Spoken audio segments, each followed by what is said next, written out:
Hello everyone and welcome back.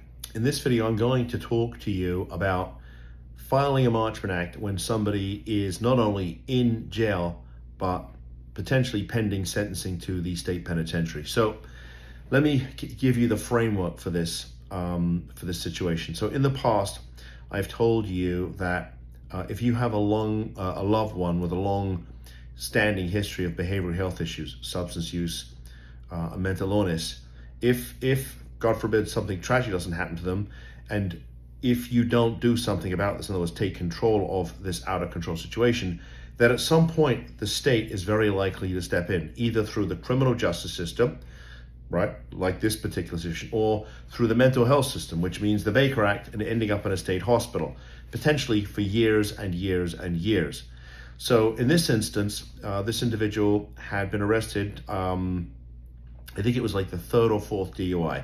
And here in Florida, that's going to, potentially end up having you sent to prison. He'd also been on probation for something else, so he was facing a violation for the new arrest.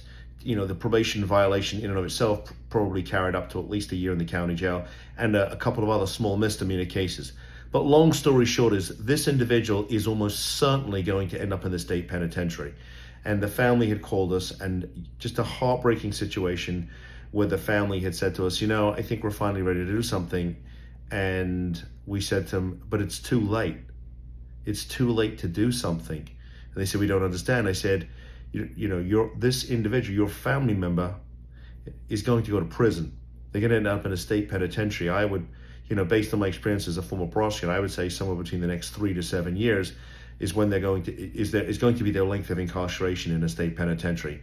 And I'm not in the criminal world anymore, but you cannot use a Marchman Act or a guardianship, which are civil proceedings, to basically take the place of a prison sentence. The state's power is absolute. When it comes to the criminal system will always trump the civil system. So when I tell you that if you don't do something, it's not me trying to for lack of a better word, push you into doing something you're not ready to do.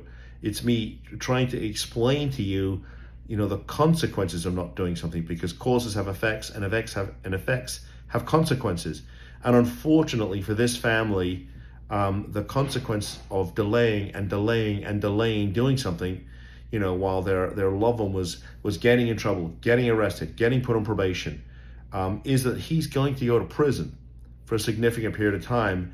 And, I don't know if he'll get any help for his alcohol issue while he's in prison, but he won't be out, drinking and driving and violating probation. And it's sad because he's a young man with a whole life ahead of him, but he's going to be spending some time as a guest of the state of Florida.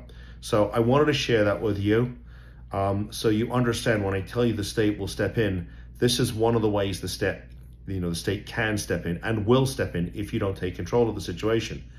And so look, if you're interested in finding out more about what we do, how we can help you to get control of an out of control situation, how we can, empower you, get you the authority to make the decision to save your loved one when they cannot make it. Because when you have a behavioral health issue, it's as if your brain has been kidnapped. It looks like your loved one. It sounds like your loved one. It walks like your loved one.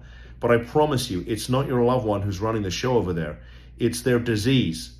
And unless you take that disease and you face it head on by making sure your loved one goes to treatment long enough in a clinically appropriate facility, there's a high probability the state's going to step in and do it for you. And one thing I do know for sure is that the state, unfortunately here in Florida, does a really lousy job of taking care of people's behavioral health issues. I'm not saying it's right, I'm just telling you that's how it is. Anyway, I appreciate you tuning in. I would love a thumbs up. Please subscribe to the channel, and I'll see you in the next video. Bye-bye.